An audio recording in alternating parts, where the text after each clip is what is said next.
Perfect. Hello, everyone, and welcome to the LFC Transfer Room. My name is Lewis. I'm joined here today by Neil and Shad, going over anything to do with Liverpool Football Club, especially to do with this weekend. We are facing Brighton in the Premier League. Huge match, which could have implications on both top four and the Premier League title. Before we get on with that, please make sure to like and subscribe. The guys are so close to 10,000 subs. Doesn't do justice the amount of work that they put into this. Please make sure you give it a lot of love and a lot of support. Guys, how's everyone getting on? All good?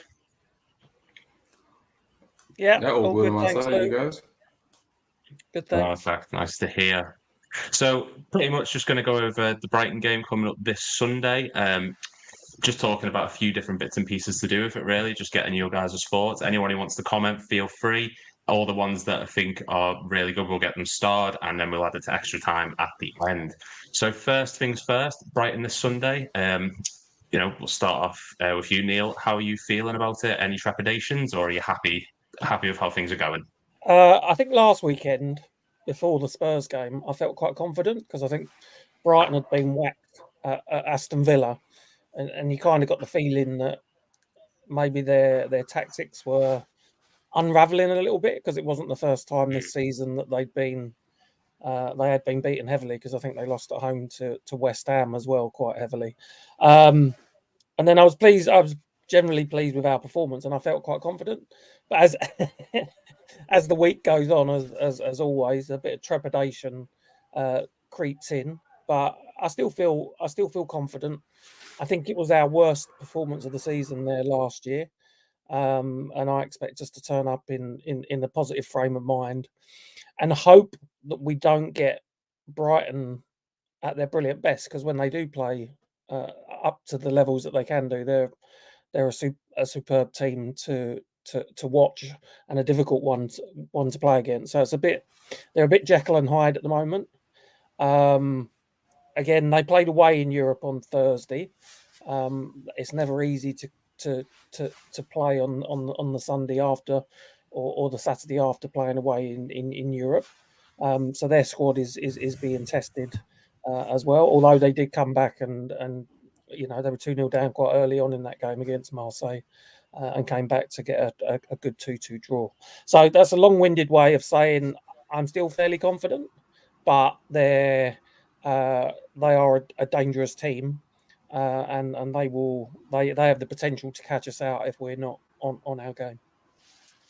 Oh, absolutely, absolutely right. And I think as well. What was that? Sorry. No, go on. What were you saying? Sorry, the delay. I agree with you, man. The Marseille game was a big one. They started very slow against Marseille. I think it might have been the occasion. A lot of the times that's the occasion, but Brighton is a very good side, man. They're a very good side. I think the Villa game was a blimp, honestly. I don't think they're going to get another beating like that again this season.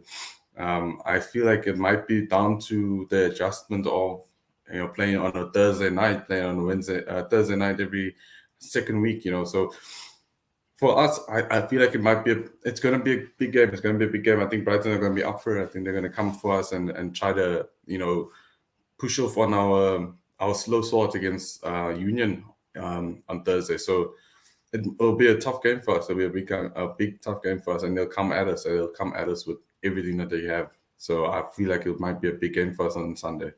Tomorrow. No, absolutely agree. And I think as well, you mentioned there, they might maybe be struggling a bit with the whole Thursday night, Sunday afternoon Premier League fixtures. I suppose the big thing is, do Brighton have the squad capable of bringing in players when they're struggling? Against Spurs, the tactics seem to be Mark Maddison, you get rid of him. Where do we go from there? But Chad, I'll throw it back to you. Who do you think is the main danger man from Brighton? Who's the player that we need to be putting the most attention on with regards to how we minimise their attack and how we go about actually getting a result against a very energetic Brighton team? I think we need to take and stop the wingers from having too much freedom. I feel like that's what Villa did well, is they limited their attack to the midfield, keeping them very narrow. If you allow Matoma and Fati on the other side to actually have freedom to run at us, they could be very dangerous. But if we keep the ball narrow and make sure that we use the space in midfield, we can slow them down because Gross is a threat, and especially with these the balls that he can play in and his ability and the energy that he brings to the side. Matoma is a very dangerous guy. We all know this. Once he gets the ball, he can run at our guys, especially with us playing with the inverted right back. Yeah, he might have a lot more space, more time, and we have a Kanata that's out of position that is now, going up against Matoma. So for us, if we can limit the game to the midfield, make it very narrow, we can outrun them. I feel like our midfield is way better than theirs. Their defense was looking very shaky. Dunk he had a couple of mistakes against Marseille. So if we can target them and we can play with them at a pace that we have, especially with Nunez, Diaz, and Salah, and we run at their centre backs, we can make them, stutter a little bit, and we can take on their defense. So for me, it's keep the game narrow, make sure that we don't allow them to have that much space, especially on the left side with Matoma, and we can outrun them in the midfield. I mean, I'd have to agree, to be honest. Neil, any thoughts from you regarding this? No, I agree. And I think if you look, they are probably a bit weaker in the middle of the park than they were last season because they lost Casado and they've lost Macallister. That's not to say that they're weak in there because Gilmour still does well. Dahoud's going to be a good player for them. So they probably are weaker. So I agree with Chad that we can overpower them in that areas. In those areas, the dangers are out wide. We all know about Matoma, how good he is on the ball and dribbling and beating players. Solly March, really underrated player on the right hand side over the last 18 months, I would say.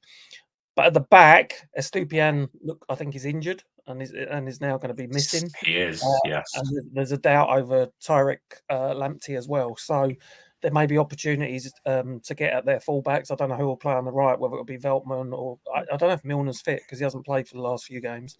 But there could be opportunities for Diaz and Salah to have some joy out wide. And as Chad said, Dunk made a bit of a howler in the week. So let's try and put him under pressure again to force some errors and try and get in on goal. Definitely. And this seems like a game where if things go well, the way Brighton have been defending at times, we could definitely get a lot of goals. Now, you both mentioned there, and I do have to agree, I think midfield could be the key area for us. And it comes to the next topic, which is who do we start? Now, we all agree Gravenberch has been phenomenal since joining. 2 assists, 1 goal. That Union SG game, I think it's safe to say, arguably man of the match performance. So my question to you then, I'll pass to you, Chad, first. Are you saying Kwanzaa? Arguably Kwanzaa then. We'll say Kwanzaa, but Gravenberch is up there. I'll pass to you then, Chad, first. How do you think that midfield should line up? Would you be starting maybe Endo a bit more defensive, given Macallister and Szoboszlai a go ahead of him, or would you be bringing Gravenberch in and having Macallister as that number 6? Because I remember yesterday you were saying that we need to unleash Macallister and get him a bit further forward. Do you stick with that, or do you think maybe we need to bring in one defensive-minded player? I feel like we go at them. We go at Brighton, and to do that, we need to have all of our weapons on the field, and I think that's Macallister, Szoboszlai, and Gravenberch. Obviously, Jones is the engine, and he's not going to be able to play this week because of this suspension. And you must remember that we also have Trent coming in as well. So for me, I would have the midfield 3 as Szoboszlai, Gravenberch, and Macallister.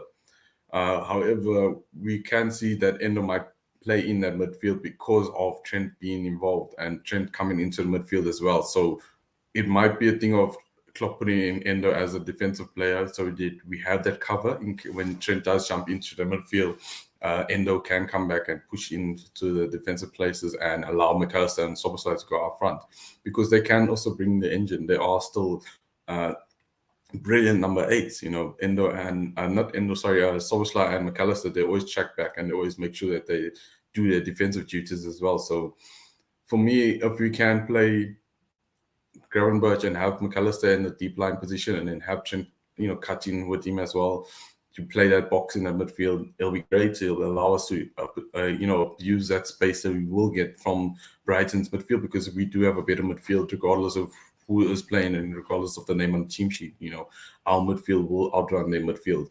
And to use the guys up front, you're going to need McAllister's ball playing skill through the spaces and get the balls to the pacemen with Diaz and Salah. So for me, if Gravenberch plays great, if he doesn't, you might most probably have Endo in. For me, if I'm thinking of Klopp, I'm thinking Klopp's going to put Endo in that midfield with McAllister and Szoboszlai, just to allow Trent to have a little bit more freedom on the ball. So for me, that will be my front three. But still, I would love to have Gravenberch in there.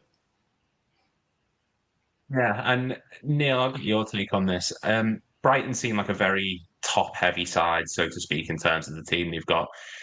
Obviously, with Curtis Jones banned, someone needs to step up to the plate and take over from him. Are you agreeing with Chad, or do you think we should just take the defensive approach outright and just leave Szoboszlai and someone else maybe to fill that role?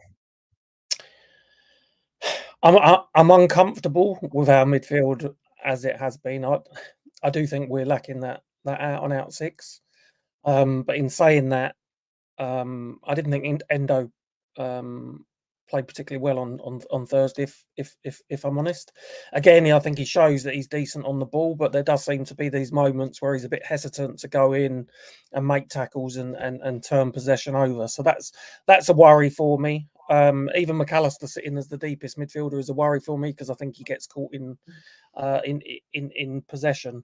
But I think the way I would go about things is, let's reward the players that are in form. And I think if you look at the three players that are in contention to come in and play with McAllister and Szoboszlai, there's Endo. I didn't think he played very well.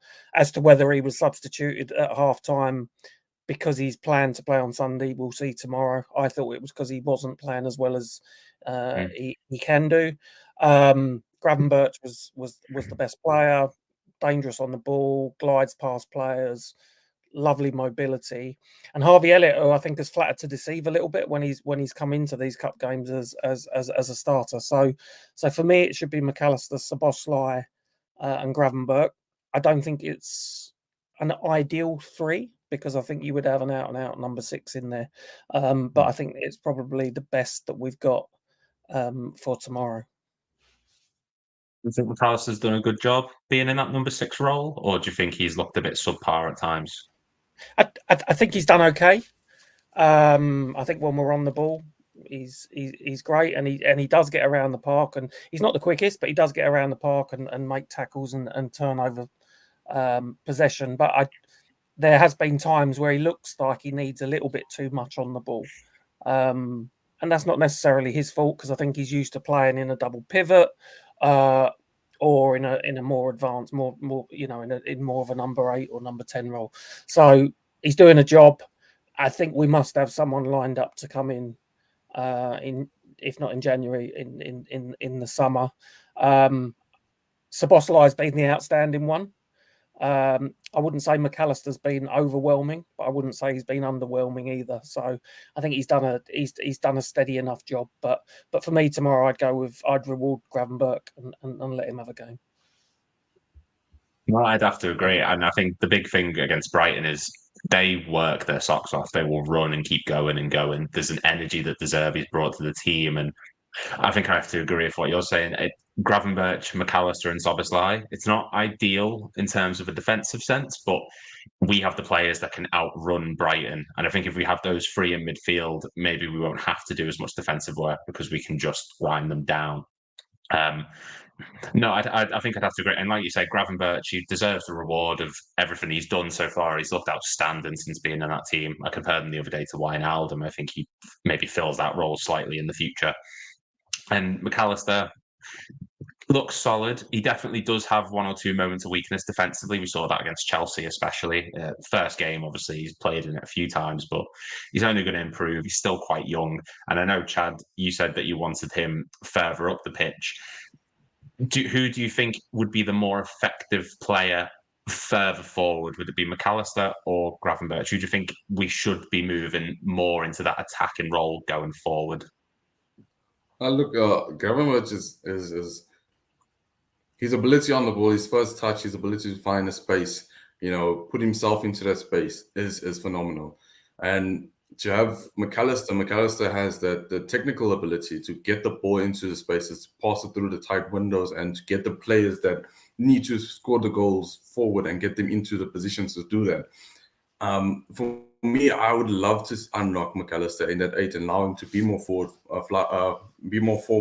to be able to break down these harder teams. Because remember, Brighton is a mid-table team, even though they're in Europe, but they still have that identity of you need to break us down. You know what I mean?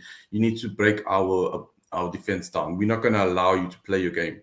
So they're going to sit back and they're going to be able to hold their line and hold their shape and play on that counter. So if you have a player like McAllister that can break down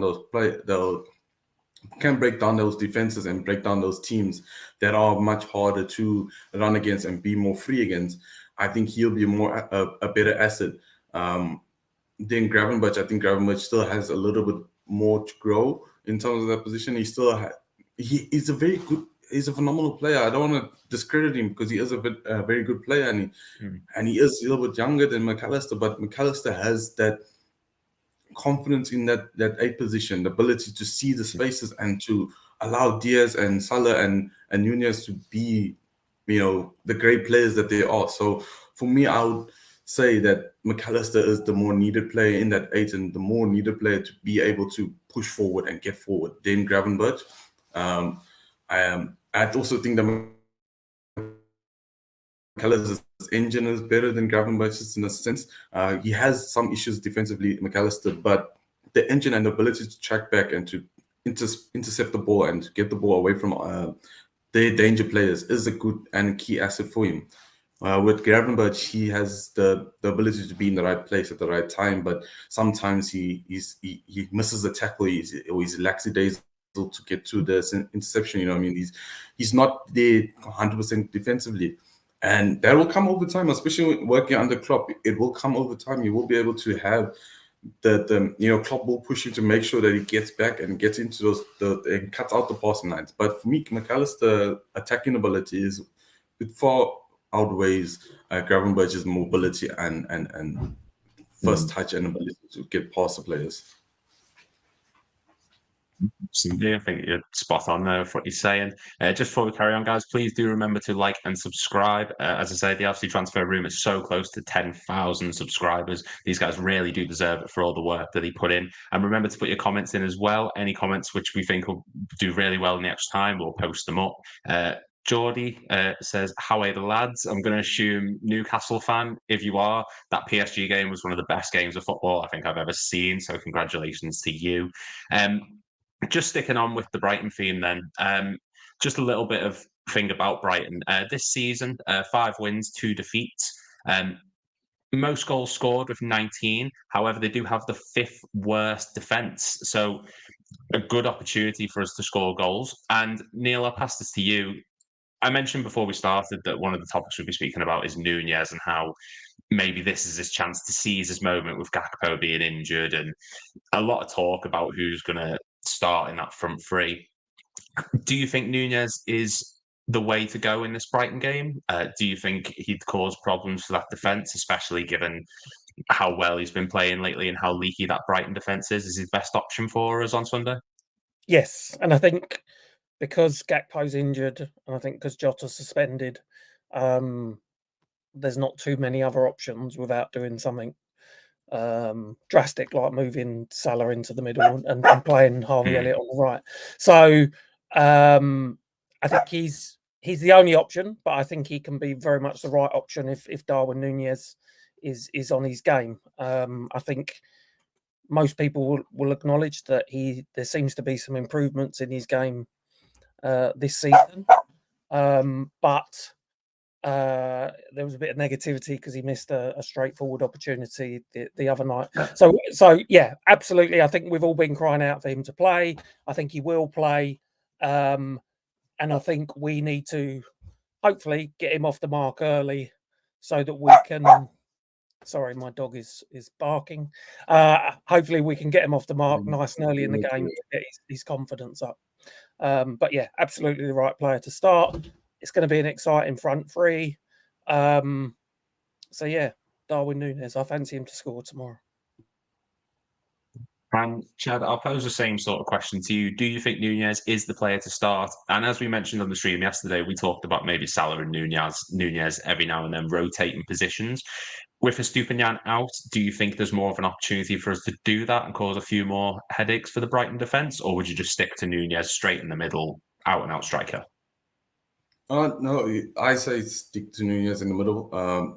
Because Brighton have that injuries on the wings. I think they're going to be a more defensive, solid unit tomorrow. They won't allow us to be more free and more allow Salah or Diaz to have that freedom.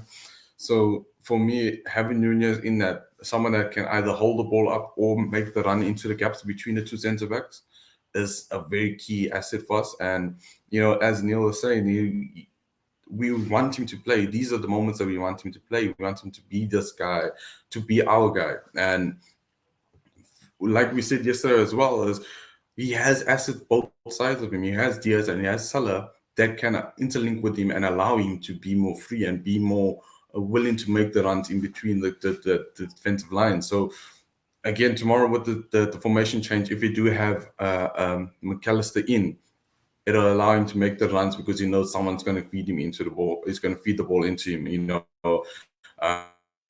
The system Macallister did a few weeks ago, where he chipped it over into him. These are the things that Macallister can bring. He can find Diaz, and Diaz has the ability to, again, take it on first touch and then bang it into the goals, or make the run in between and then allow Salah to come in and draw two guys with him. So for me, Diaz in the midfield against a team like this, against its again also tall mid defense, with Dirk and is it from man? No, sorry, Webster, Duncan Webster.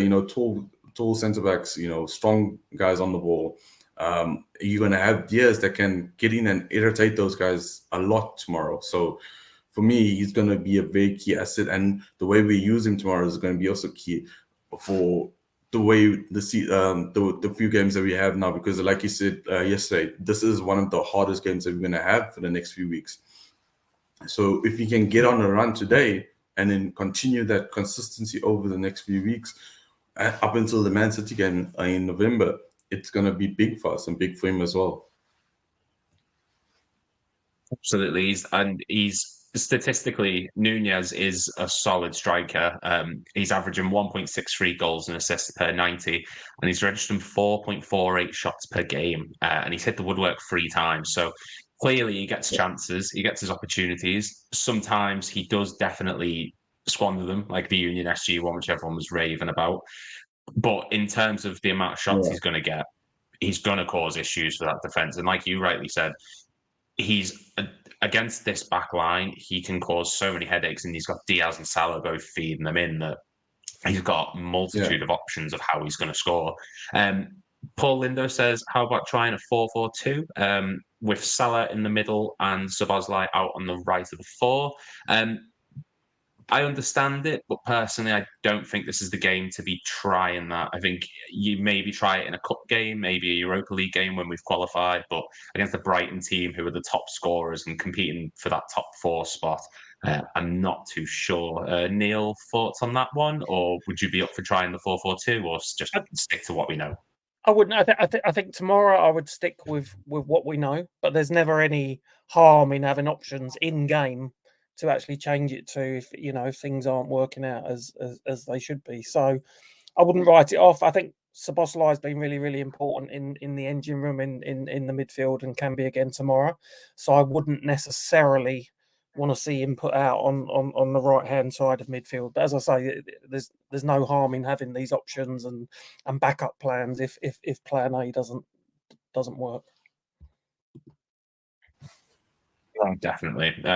Sorry, yeah, just going back to the forwards. I think another thing that's been really noticeable with Darwin Nunez, particularly in the substitute appearance against Leicester, and then the other night, is his work rate has increased in terms of putting defenders under pressure and pressing defenders, and I think that's been noticeable.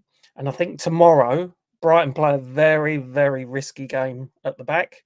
It's risk reward, and they play it well. That stealing goal and the two centre backs and the midfield players play it well, but they take risks. And Diaz, Nunez, Salah will be key to us getting our press right and trying to turn over possession in dangerous areas. So that work rate that he showed over the past couple of games, 2 or 3 games, which is much, much better than it has been in the past. And one of the things Klopp has often commented on about something that he needs to work on. If we can get that right tomorrow, then I think we can cause them problems. Definitely, this has the feeling of a sort of a Nunez game. Seems like something where he could easily come out and score some sort of wonder goal. And we saw last season, Brighton struggled against West Ham. They lost 3-1 because there was a tall, physical striker in Antonio up there. And then we saw against Newcastle last season, even West Ham this season. Newcastle with Isak and Callum Wilson caused all sorts of problems. So this could be a Nunez type of game where his physicality and his work rate, and we've said it many times, I don't think he knows what he wants to do, and that could really throw the Brighton defence off. There's a few comments. I'll just see if I can get them here. I would say if you jump on them early, they crumble. I definitely do think there's truth to that. Brighton tend to they either go for it at the very beginning and go gung-ho and suffer, or if you get at them straight away, the pressure really does start to get to them. So we'll just go through it's actually another comment here saying it isn't ideal, but we do have Ben Doak and Harvey Elliott who can play wide if needed.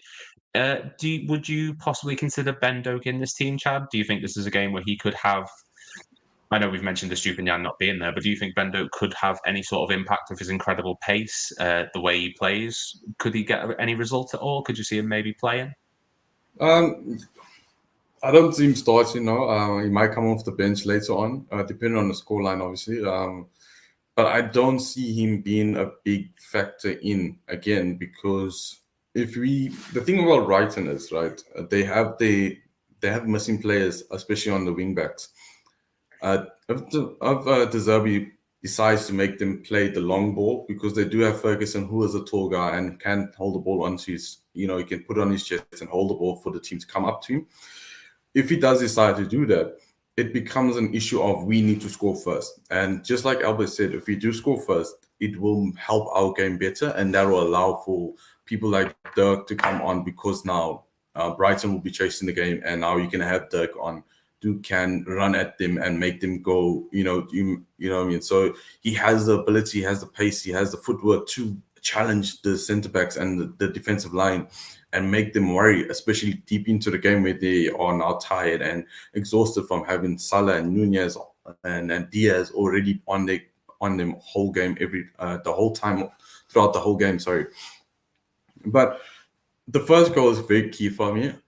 We need to score the first goal. We need to be able to score the first goal, because then we are not the ones chasing, especially against a team like Brighton, who are at the moment are a bit wounded, and they need to defend themselves. They need to be able to put a blockade down, say, no, you guys are not going. You can make it hard for you guys to score this game. And if they do that and they score first, it's going to be very hard for us. Even though we have a lot of comebacks, especially this season, it's going to be hard, because when De Zerbi is a very smart guy, especially when it comes to his tactics, he gets the tactics very spot on a lot of the time. And, he will make sure that he can close those gaps where there is gaps. So we need to get on him and we need to press him very hard. And yesterday, I didn't give Nunez credit when it comes to his pressing abilities and making sure that he presses the ball, especially if they start playing out from the back.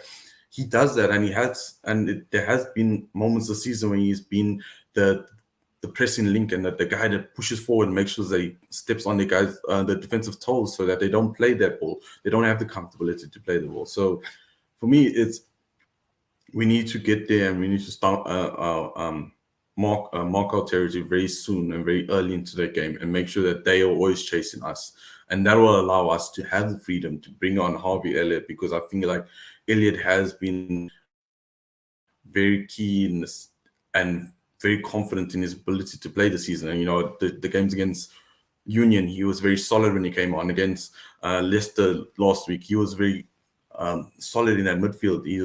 The problem that I had against Union was when Salah did go off, we kind of the right hand side was a little bit slow and it wasn't as active as we normally have it. So for me, a worry is we need to have someone that can keep the tempo, especially on the right hand side. And Doak is that guy, and he will be that guy in the future. So to have if you can get into the second half in a lead, comfortable, and then bring Doak on, and Doak can help us seal the game, fantastic. And I wish that will happen tomorrow, especially for Doak, because I know, the more minutes he has, the more confidence he'll get. As Ryan said on his interview on Thursday, the more minutes the player can get, the more confidence the more confident they'll be. And for me, a young player like Doak, to have that confidence to come onto the game. It's a Brighton game. It's a Sunday night game.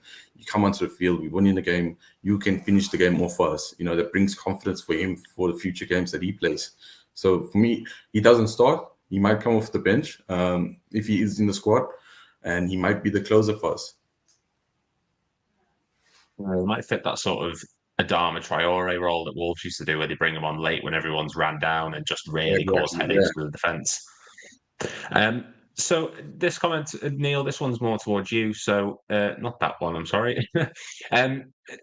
It's a good point. We also need to account fully for Mitoma and João Pedro. Now, Mitoma's a player that I'd absolutely love at Liverpool. I think he suits the way we play perfectly.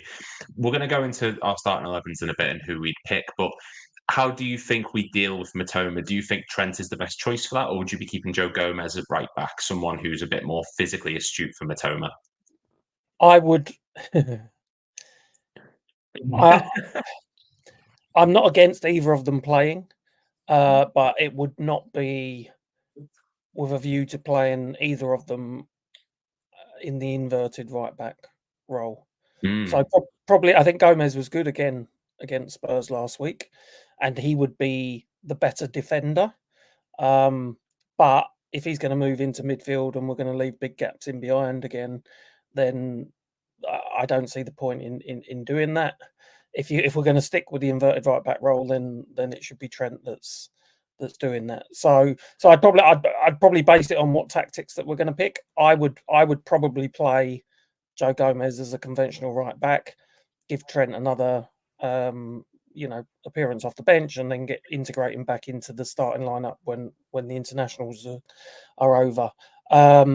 But as I say, if he's going to play the inverted right back position, then I'd go with Trent, because I'd hope that his impact on the game from that position would be enough to overcome whatever damage Mitoma could do from the left. Yeah, and Trent, he's very good. Obviously, we know his passing ability. We know what he's capable of. Brighton seem to struggle against balls over the top, long balls. And I mean, Trent and Nunez that could be a huge part in the game. I'm going to pass it back to you, Neil. I mean, obviously, you've given your thoughts there on the right back position. And we know Brighton are a very attack-heavy team. We know everyone up front. We know the squad they've got. And let's say they play the strongest 11. Let's say Pascal Gross is in it, Solly March, Mitoma, the likes. What back four do you think is the best one to deal with this? Because there's a comment here saying, is Matip a lock to start with Virgil van Dijk? Konate and Gomez and even Kwanzaa have been really impressive lately. So with that in mind, who do you think is the best back line to deal with this Brighton attack, and especially the likes of Mitoma and Pascal Gross? This one's a really tricky one, because there may be a different answer to who will actually start the game. Because I think if you were taking the right back out of it, we'd discuss that. I think if you were looking at the two central defenders that are best equipped to deal with them, it would be Ibrahima Konate and Virgil van Dijk, with Andy Robertson on the left. So the left side of the defence, it will be Robertson and Van Dijk, and I'm in agreement with that. I think it's on the right side where all the decisions need to be made. Konate was very good on Thursday. Looked back sharp to his full fitness. Was loads of times recovered the ball really, really well and in difficult situations. I would probably start him, But I think that is harsh on Joel Matip, who I thought was really, really good last week. He had the moment in the 96th minute that can happen to anyone. So it's a bit of a toss of a coin, but I think for his sheer athleticism, and assuming that we will play Trent in the inverted right back position, I'd probably go with Konate. I'd also say I thought Jarell Quansah was outstanding on Thursday, and Absolutely. I think yeah. I saw him a few times live for the under-21s last year, and he always looked a class player, but always looked like he had a mistake in him. Thursday, at times, he looked like a very experienced central defender. The way he got back in and made some really important interceptions and tackles. So, whilst I say Van Dijk's a shoo-in on the left, he is. I thought that was really encouraging. So, as I say, if we're going to go with the inverted right back, I think which we will. I think I would play Konate to cover in the area from Trent going forward. Yeah, 100% agree. 100% agree. We, like you were saying earlier, the inverted right back is going to be the key aspect when it comes to Matoma and dealing with Matoma, because there's going to be a lot of times when Konate or Joel Matip will be covering that right position, and then there's going to be a gap in the midfield, in the middle of that centre back line. Trent normally does shift into it, and I've seen lately he's now moved into the centre back position, and the centre back, or whether it's Konate or Matip, will then be in the right back position, and Trent will be more central, and he stands next to Van Dijk, and he starts playing out from there. I have seen that, and it is an adjustment, because earlier in the season it was a thing of Trent will just start off in the midfield and then leave the right back position very vacant, and when the centre back goes into it, he's not tracking back into that centre back position. So now I've seen Klopp has made that a little bit, that small adjustment where he's saying, Trent, just jump into a centre-back position. You're still in the middle of the field, but now you're still covering that centre-back position because the centre-back is covering your position. So for me, it's not a personnel decision, because, again, like I said yesterday, Gomez, we have to give him his flowers. He has stepped up to the plate, especially in that right back inverted position next to Joel Matip, while we had Konate and Van Dijk out, with their injuries and suspensions. Those two have stepped up and played that position. But, Konate coming back, and he has had a few games now from his injury, so he has gotten back into that match fitness mode. I think he will start against Brighton tomorrow. And I think Trent will also start as well. And that means that we need to have a more solid union between the two. Trent and Konate, especially on Thursday, you saw a lot in the first half where Trent will jump in to that midfield, middle of the field, and Konate will be on the right-hand side. And they look very comfortable with that interchange, especially with the link. However, we didn't get as much. They didn't get tested as much on the left side as Matoma will test him, especially tomorrow, getting that ball out, and Matoma running that. I'd rather have him run at Konate than run at Trent, especially if Trent is retreating back and getting back into his position. But yeah, I agree with what you're saying, and the way the formation is, and I was talking to my little brother about this, is yes, it's not Klopp's system, and we very much used to Klopp's system of the 4-3-3. It is an adjustment, and we might not like it at the moment, but we will. It will come to us. It'll come very steadily towards a thing of, okay, this is Klopp 2.0, and this is the team now, and this is the formation, and that's when we're gonna go, okay, you know what, you was right and we were wrong. Klopp, do your thing. That's why you're the Liverpool man. You know what I mean? So for me, it's not only us as the fans that need to get adjusted to the system. It's still the players still adjusting to the system and finding the way that they can, get the best and benefit the most out of those positions. So Trent at the right back, Konate at centre back. As much as I like Quansah and have a lot of positive things to say about him, especially with his performances over the past few games, I don't think Klopp has seen him as a starter yet. He's going to be a ready-made starter yet. I don't think he's there yet, especially in Klopp's system.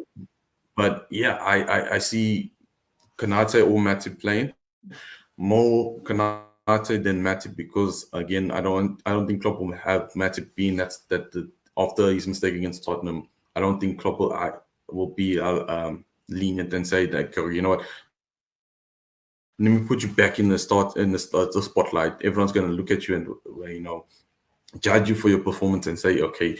And it also might be a thing of tactics, because they don't want Brighton to see Matthew, he had a mess up against Tottenham. His mindset might not be 100%. Let's attack him. So I think Konate will start against Van Dijk with Van Dijk tomorrow, and Trent at the right back position. Yeah, I agree. I think Chad's talked me into that being the back four, because I think it's a really astute point that he's made, and I think it started in the Aston Villa game where you did see Trent starting to come inside into kind of a centre back position where he was still central and able to get onto the ball, and I think it was Matip in that game that drifted out to the right. So it is a slight adjustment on the what started as the inverted right back role, and I think, listening to what Chad said, yeah, he's convinced me that it should be Trent and Konate alongside Van Dijk and Robertson. Chad, you've got a win there, so congratulations to you for that one. I mean, this one, it basically says the same sort of thing. We need to effectively double team Matoma. No one person can deal with him. And I think we're right in that sense. If Trent is playing this inverted role, he's able to follow Matoma into the centre, and then there's other players around who can also help him win the ball.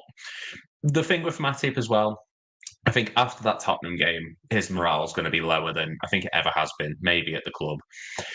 I think he should have played the Union game just to get his confidence up. And that would have been an ideal game for him, because we saw what it did for Konate and Kwanzaa. Maybe that could have been a game where he gets his mojo back, so to speak. He wasn't bad in the Spurs game. He was outstanding, but that the own goal could knock your confidence for a long time. Maybe he could have done with that easy game, so to speak, just to get his confidence up. And for that, I do think Konate should start this one. So I'm in agreement with you in that. I don't think Matip will be quite ready yet. Maybe give him the break, bring him back maybe for the Everton game. Just another comment as well. Keep the comments coming in as well, guys. Just a reminder as well to like and subscribe. These guys, there's videos every single day, live streams 7:30, post-game shows, as well as an American stream, 2 a.m. UK time on a Tuesday. Make sure to check them all out. They are incredible content, and you get to see brilliant people like Neil and Chad giving their thoughts on everything Liverpool. Another interesting one, and this one, I'd have to say I'm in agreement with in a sense. Paul says, I think the squads are good, maybe better than the squad that won the league in the 1920 season. Now, it's an interesting point. I personally think that technically the squad is better in terms of ability, but I think that 1920 squad just had a better desire and a better heart, more hunger. I'm not saying this team by any means is far off that. We saw it in the Tottenham game. They were outstanding, and the Newcastle game as well. But Neil, just getting your thoughts, and I'll get yours, Chad, as well. Do you think that this squad is in a better position than we were, not the season we won the league, but the season we almost won the quadruple? And considering how far we got with that team, do you think we could possibly go further with this one? Do you think it's a better team than we had 2 seasons ago? I think it's an interesting, the word you used, you think it's technically better. I would agree with that. I think we've got some fantastic talent in the squad as it is currently. I think we've seen signs that the mentality is there. I don't think we're quite at the point yet where we can say this squad is better than that squad that was absolutely outstanding. 97 points, 99 points, 92 points. So I think the potential is there. I still think we could do with a backup right back. I think Connor Bradley might be coming back to fitness from what Klopp said earlier in the week, and the number 6. But I think the potential is there that it could get to those sort of levels. And as you rightly said, so if you look at the midfield for now, Macallister, Szoboszlai, very technical players. Whereas we had fantastic players with Fabinho, Henderson, Milner, Wijnaldum, but that was more, they were good, fantastic players, very good players, but they used to work hard and cover for the fullbacks that would go forward and fill in gaps all over the place, and they were brilliant at it. So I'd say we're technically technically we have a better midfield, but maybe not such a hard working midfield. Is the proof of that is still to be seen. I think we've got great options in attack, but I don't think they're as refined as a Salah, Firmino, Mane as of yet. So for me, technically it looks like we're going to be there, but it's potential. It's only potential at the moment. I couldn't fully say at the moment that this squad as it is will outdo what that squad achieved. I think. Do you agree? I'm straight on to Neil's point there. I think 100% our team is better on the ball technically. We have a lot more potential than it is. I think maybe like a few more pieces. We're missing a few more pieces, and then we can now have proper judgment over those two teams. But it's a very interesting point because I think that next season's team will be better than the 19-20 team, just because I feel like we have so many pieces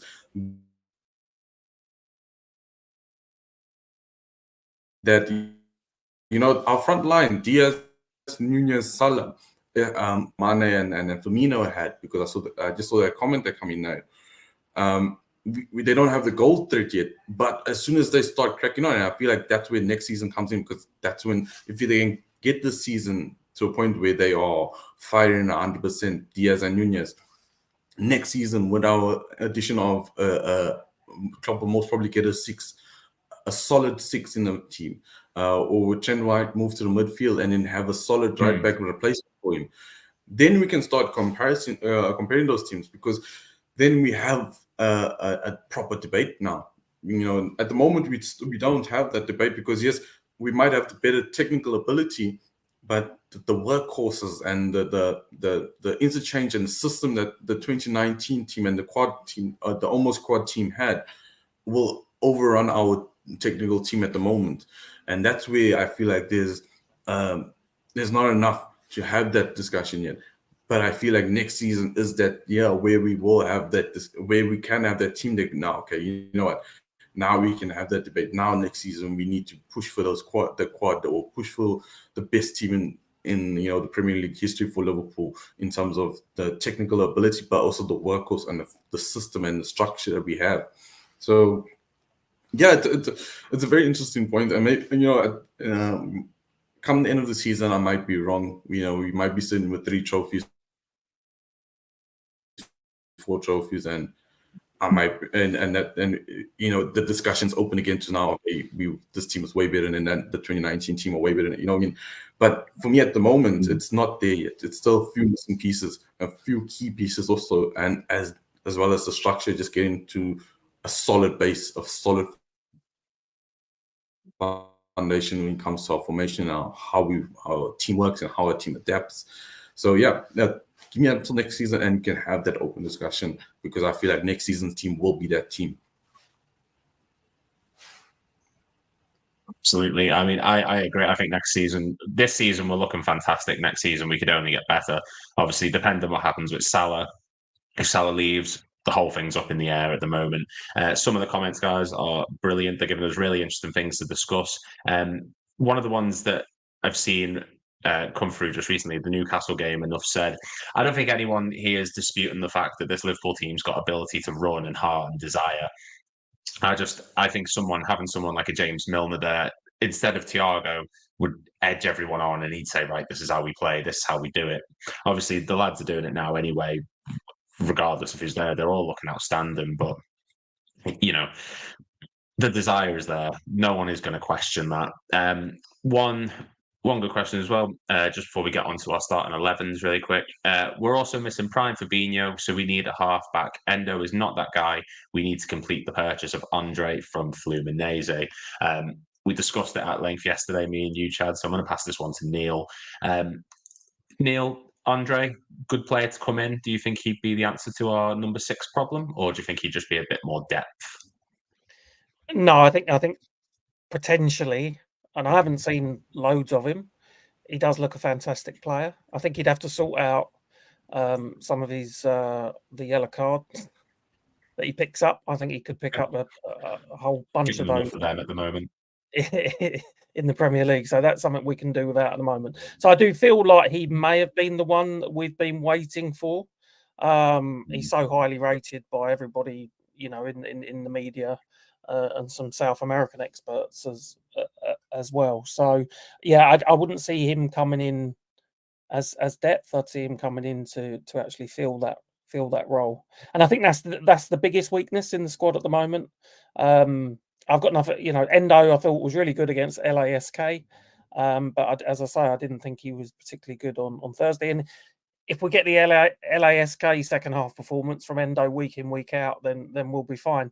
But I do feel that there is another signing. It does feel like Andre, and I think that I mentioned about backup right back. Paul Lindo mentioned in the chat actually that Joe Gomez is probably the backup right back now, and if Quansah and Van Dijk are the options for the left central defence, and we've got Kanate and Matip for the right side, then Gomez can be Trent's deputy, and I think we'd all be quite happy with that. So the glaring weakness for me is in that 6 area. I don't think Andre's a Fabinho like for like replacement from what I've seen, and I think he'll offer a bit more on the ball. But he is someone that looks like an exciting addition, and I think he is the one that we waited for. And it wouldn't be surprised me once the copper littered, whatever it's called, copper Libertadores. Yes, that one. Once that's over, if we get some sort of an announcement about him. As I say, my only concern is his disciplinary record, but he does look a very exciting player. Yeah, no, I understand that. Yeah. You know, like we talked about this yesterday, especially about the Andre transfer happening, and yeah, I agree with you, Neil, in terms of on the 6 is the key aspect, the key position that we need to just sort out. And Andre, I feel like he's a lot different to Fabinho in the sense that he's not just there to be the stopping point, you know, to be the bridge between the midfield and the defense. In terms of defensively, he's not there to be the security guard for the defense, you know, the defensive centre backs. He's there to also play the ball forward and progress the ball forward, and that's a lot of positives because he is. And we made this discussion last night where he is. Sorry, not discussion. The comparison of him and Thiago. He is a very much a Thiago player, just a lot better at defense. You know what I mean? And that's, for me, in the system that we're playing with the inverted right back, it helps a lot because now you have a player that can also progress the ball. The ball doesn't get stuck at his feet. He doesn't take too long with the ball to get the ball forward, to make the passes, the correct passes. And, you know, he's very quick with the passes, very quick. And then you have the defensive side, you know, on par with a prime Fabinho in terms of defensive ability. Yeah, he had a lot more aggression when it comes to his defensive, and that's where the yellow cards and the red cards and the disciplinary issues come in. But he is solid at defense, and he is very solid at making sure he cuts out passes as well. You know, stopping the opposition's momentum with the ball, and that's where I look at him as say, okay, you know, he is the final piece. A player like him, you know, Steve and I spoke about at the beginning in the transfer window about the Benfica's 6, Florentino Luis, how he is also very similar in the sense that he's not a Fabinho-like player. He can progress the ball, but his defensive ability, you know, it's on par with prime Fabinho, and that's what we need. We need someone that's defensively on par with a Fabinho type player, but also can progress the ball like a Thiago. And that's where I feel like Andre is going to succeed at Liverpool, especially in this formation, because he can progress that ball and make sure that he can get the players that need to be, you know, in front of the goals to score the goals. He can get the ball to them, and that's where Andre succeeds for me. I don't see him as an outside replacement for Fabinho. He's not a Fabinho, unfortunately. He's not that guy, but he is you can say modern Fabinho, a modern type player of a Fabinho. You know, where he can get the ball forward. So yeah, I agree with you guys. Yeah, and I think as with a Liverpool team now, the way we play, I think this comment's very important. Andre's more of a Kante than he is a Fabinho. We don't need necessarily a brick wall. We need a midfielder who's going to run and run, but is still brilliant at defending, like Kante was. And just the last one before we get into the starting 11s really quick. We fans can be fickle. I was devastated when we didn't sign Taram and Kone. Now I don't think we need any of them. Look, football, it's a very 1 minute you think you're going to win the league, the next you think, oh god, we're struggling for top four here. I didn't see the point in us signing Cody Gakpo when we signed Cody Gakpo. Now I'm thrilled that we did, and it's just one of those things. We at the time you think what you need is absolutely what you need, and your opinion changes within a few weeks. That's just the way it is. You get a different player. We wanted Thuram. We got Gravenberch. I'd rather Gravenberch. It's just one of those things.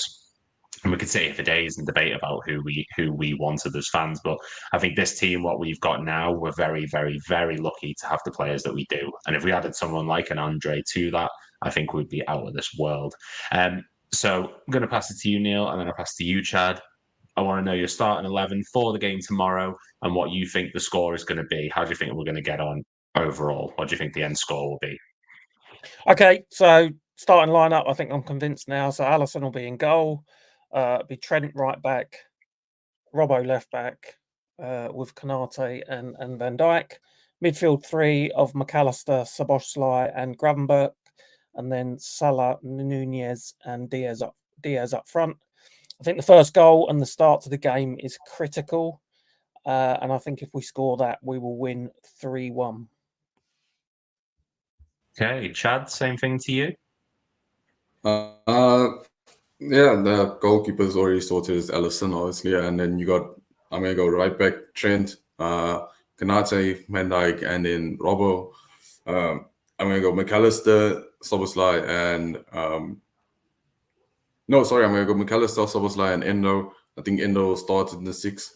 And then I got Diaz, Salah, and Nunez up front. Again, like Neil said, the first goal is very critical. If we can get that first goal, we can, make it a much easier afternoon for us. So I'll say a 3-0. If we get the first goal, then 3-0 to Liverpool. I think that's the first goal's first half, and then 2-0 in the second half. Absolutely. I'm hoping for the 3 goals as well. That 3-1, I think, will be the end result. I think it's strange to bet against it now. Alisson in goal, Robertson left back, Van Dijk, Konate, Trent the back line, the fixed one. Gravenberch, Macallister, Szoboszlai in midfield, and then Nunez, Diaz, and Salah. Pretty much starting to pick itself our best players at this point. Just before we go as well, does anyone know what tomorrow is by any chance out of you two guys? No, Isn't it Sunday? It's the eighth anniversary of Jurgen Klopp signing for us. Tomorrow is the 8th year that he's been at the club. So quick, and it's something I've not long thought of. Quick trivia question. Give you a couple seconds.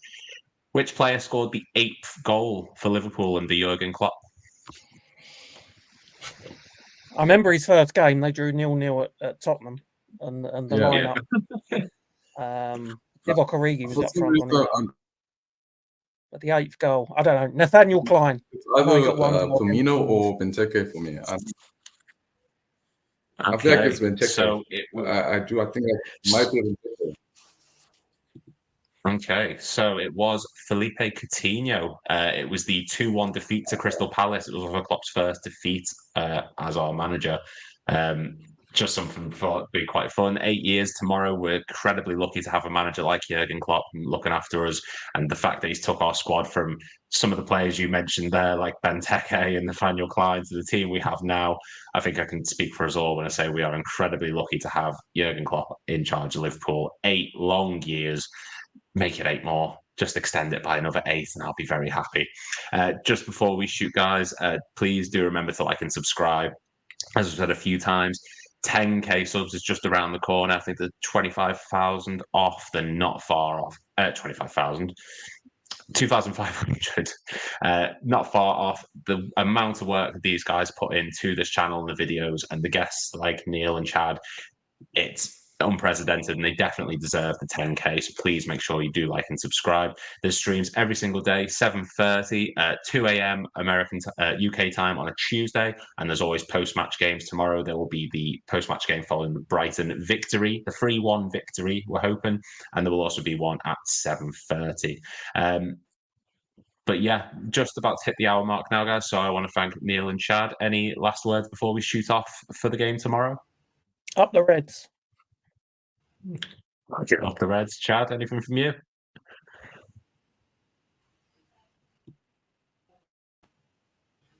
Same. Hopefully a good game, no red cards, and we don't have referees playing against us. Just one fair game. No red cards.